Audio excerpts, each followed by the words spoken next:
So this is essentially the same full self-driving computer that runs in your Tesla cars, by the way.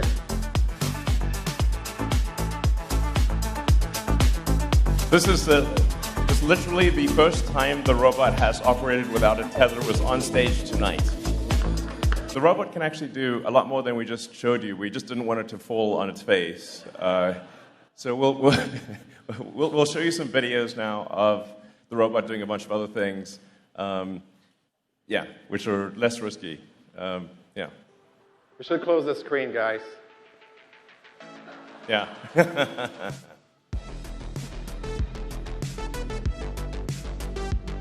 Yeah, we wanted to show a little bit more what we've done over the past few months with the bot, and just walking around and dancing on stage.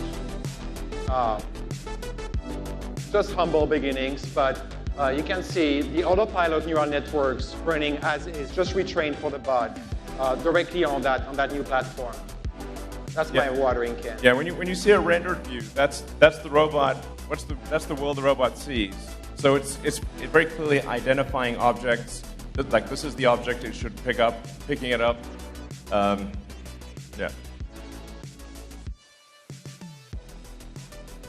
We use the same process as we did for autopilot to collect data and train neural networks that we then deploy on the robot. Many months later. It's kind of weird seeing the arms and legs just separate.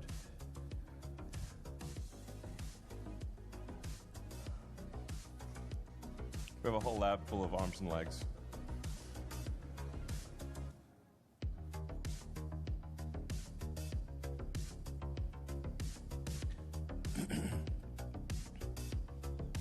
Worth bearing in mind that when we did AI Day,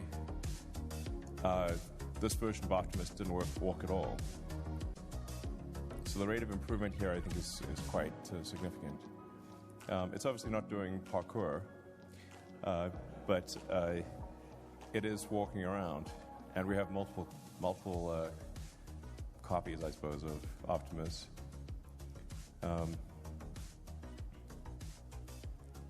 The thing that I think Tesla brings to the table that others don't have is that we have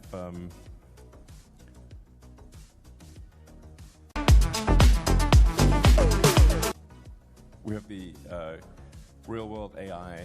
We're the most advanced in real-world AI. So the same AI that drives the car, which you can think of the car really as a robot on wheels, and this is a robot on legs.